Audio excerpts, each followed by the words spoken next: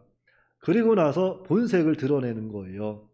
본색을 드러내는데 어떻게 드러내느냐면은 이제 황제 숭배라는 것을 만들어냅니다. 그래가지고 자신을 섬기게 해요. 신으로. 나는 이제 사람이 아니야. 나는 신이다. 그래서 나를 어떻게 불러야 되는지 알아요. 근데 그 황제를 우리 주 하나님 도미티안이여 이렇게 부르게 하는 거예요. 그리고 로마 시민들은 그것을 잘 따라갑니다. 반대를 안 해요. 시민들도 원로들도. 왜 반대를 안 하냐면은 원래 이 로마 황제들은 죽으면은 다 신으로 승격이 돼요. 100%다 신으로 승격이 됩니다. 그래서 무슨 아우구스투스라든지 도미티안, 아니 무슨 네로, 글라우디오, 칼리굴라, 트레젠, 그 전에 모든 황제들은 다 승격이 됐어요. 그러니까 이제 어차피 이 도미티안도 죽으면은 신으로 승격이 될 거니까 로마 시민들도 그렇고 원로원들도 그렇고 뭐 반대할 이유가 없어요. 오히려 그들이 환영합니다. 왜요? 아, 이제 이 로마는 사람이 아닌 신이 다스리는 나라가 됐구나. 오히려 그것을 자랑스럽게 여기게 됐던 거죠. 그런데 이것을 싫어하는 한 부류가 있죠. 누굴까요? 그리스도인들입니다. 그리스도인들이 그것을 반대하는 거예요. 아, 너가 무슨 신이냐? 넌 사람이지. 넌 신이 아니야. 반대합니다. 그때 기록한 스웨토니우스라는 역사 기록자가 있거든요. 그 사람이 쓴 문헌에 의하면 도미티안은 그리스도인들이 반대할 걸 알았다는 거죠. 오히려 반대하길 원했다는 거예요. 왜냐? 자신이 초기에 당했던 그 수모를 갚고 싶었던 겁니다. 그래서 도미티안은 합법적으로 이렇게 말하는 거예요. 내 살아생전, 내 제국 로마에서 내가 그리스도인들과 교회에 씨를 말려버리겠다. 공식적으로 황제가 이렇게 선포를 합니다. 그래서 도미티안이 90년, AD 90년에서 93년경 합법적으로 이렇게 그리스도인들을 잡아 죽이라는 법령을 내리는 거예요. 마음대로 죽여라. 그리스도인들은 보이는 대로 다 잡아 죽여라. 많이 죽이면 죽일수록 너희들은 승진할 거다. 합법적으로 선언합니다. 그래서 그 당시 로마 군인들이 혈안이 돼서 그리스도인들을 잡으러 다니는 거죠. 많이 잡으면 잡을수록 이렇게 또한 승진도 되고 하니까. 그래서 대부분의 그리스도인들이 이제 배교를 하는 거예요. 자, 여러분들 지금 누군가 예수님 믿는다고 하면 막 운동장에 모아놓고 벌거벗고 놓고 막 짐승을 풀어놔요. 그 사이에 세워놓고서 물어보는 겁니다. 너 예수님 믿을 거야? 황제 섬길 거야? 여러분 어떻게 할 것 같아요? 내 친구들도 막 배교하고 있어요. 배교하고 있고 막 운동장 구경하고 있어요. 근데 나 거기서 홀딱 벗고서 사자밥 돼야 돼. 그때 나는 예수님 배신할 수 없다고 자신 있게 나설 수 있을까요? 그래서 그때 당시 정말로 많은 사람이 배교를 해요. 정말로 그리스도인들이 씨가 마른 것처럼 교회가 하나도 안 보여요. 그리고 그때 당시 다 죽은 사람들은 신실한 그리스도인들이 다 죽음을 당하는 겁니다. 자, 그래서 하지만 그러한 때라도 좀 리더가 있어서 그들을 다독이고, 야, 우리 좀 더 믿음을 쓰자. 하나님이 이렇게 말씀했지 않느냐. 이렇게 막 다 같이 붙잡아주고 권고하고 하면은 그나마 좀 그 사람이라도 보고 따라갈 수 있잖아요. 그런데 그때 당시 최고의 리더였던 사도 요한은 반모섬에 있는 거예요. 유배돼 있는 거예요. 그래서 교회가 혼란에 빠지는 겁니다. 교회가 혼란에 빠지고 갈 길을 잃어버립니다. 그래서 막 의심이 들어오는 거예요. 아, 내가 정말 예수님 때문에 죽는 게 맞나? 이게 개죽음 아닌가? 이게 무슨 의미가 있나? 그래, 여기서 지금 배교하고 후일을 도모하자. 이런 생각이 들어와서 교회가 총체적인 난국에 빠지게 됩니다. 자, 그러한 때 예수님이 딱 나타나시는 거예요. 예수님이 나타나서 교회와 그리스도인들과 사도 요한에게 해주신 말씀이 바로 요한계시록입니다. 정말 두려움에 떨고 있는 그리스도인들에게 해주시는 말씀이에요. 자, 그러면 주님은 어떤 말씀을 그들에게 해주실까?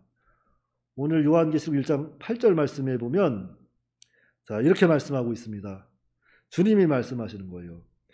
주 하나님이 이르시되 나는 알파와 오메가라. 이제도 있고 전에도 있었고 장차 올 자요 전능한 자라 하시더라. 자, 주님이 말씀하십니다. 나는 알파와 오메가라. 처음과 나중이라는 거죠. 시작도 끝도 주님께 달렸다는 거예요. 지금 도미티안 박해로 인해서 어려움 당하고 있지만 그 시작과 끝이 누구에게 있다? 바로 나에게 달렸다 말씀하십니다. 그러면서 또 말씀하시기를 나는 이제도 있고 전에도 있었고 장차 올 자다. 이게 무슨 말이에요? 이제도 있다. 보통 우리가 과거로부터 미래를 이야기하려면은 과거, 현재, 미래 이렇게 순차적으로 나가잖아요. 근데 여기서는 이제부터 나와요. 나는 지금도 있고 전에도 있고 앞으로도 있을 거다. 나 지금 살아있는 예수님이야. 나 지금 살아있는 하나님이야. 지금 내가 너희와 함께 있어. 그것을 강조하고 계시는 거예요. 그러니까 이 하나님은 과거에만 살아계신 하나님이 아니라는 거죠. 과거에만 살아서 홍해를 가르시고 가나안 족속을 물리치고 여리고성을 무너뜨린 불기둥 구름기둥 인도한 하나님이 아니라 지금도 주님은 살아계셔서 우리를 보이지 않는 불기둥 구름기둥으로 인도하시고 우리를 지켜 보호하고 계시다는 것을 말씀하고 있는 겁니다. 그래서 오늘 우리도 그래요. 신앙생활 하다 보면은 참 여러 가지 이유로 시험이 올 때가 있어요. 그래서 이대로 괜찮은가 의심도 들어오고 특별히 상대적 박탈감도 좀 많이 들어오고 아 이거 정말 옳은 길인가 이러다가 그냥 나만 도태되는 거 아닌가 막 두려움도 들어오고 그러다 보면 막 배교의 길을 간혹 가는 청년들도 있다는 거죠. 이러한 때 주님이 우리에게 하시는 말씀입니다. 나는 처음과 나중이다. 나는 이제도 있고 전에도 있고 장차 올 자다. 말씀해 주시는 거예요. 그러니까 모든 것이 누구에게 달렸다는 거예요? 다 하나님께 달렸다는 겁니다. 다 하나님께 달렸어요. 요한계시록은 그걸 우리에게 보여주는 겁니다. 그러니까 그러한 것들에 지지 말고 주님은 이기시라는 거예요. 세상 보여지는 것들, 우리가 생각하는 것들, 두려움, 박탈감, 허탈함 이런 것들에 지지 말고 이기라는 겁니다. 믿음으로 이기라는 거예요. 끝까지 바라보고. 그래서 끝까지 믿음으로 이기고 나가면 앞으로 우리가 배우겠지만 이기는 자는 둘째 사망의 해를 당하지 아니할 것이고 이기는 자는 하나님 나라에 심겨진 생명나무의 열매를 먹게 해주실 것이라고 약속해 주셨습니다. 그러니까 오늘 우리는 그래요. 우리가 이 세대를 살아갈 때 정말 보이지 않는 하나님이지만 그 하나님은 지금도 살아계시고 말씀 가운데 우리를 인도하시고 역사하고 계시다는 거죠. 그러니까 코로나19로 인해서 많이 지치고 힘들 때입니다. 특히 전쟁으로 인해서 더 두려울 때예요. 하지만 이러한 때에 주님은 이 모든 것도 시작이 주님께 있고 이것을 마치는 분도 주님이시라는 걸 늘 염두에 두고 하나님을 좀 더 바라보고 의지하고 이 시험의 때를 믿음으로 잘 승리하는 그러한 우리 청년들과 제가 됐으면 좋겠습니다. 기도하겠습니다.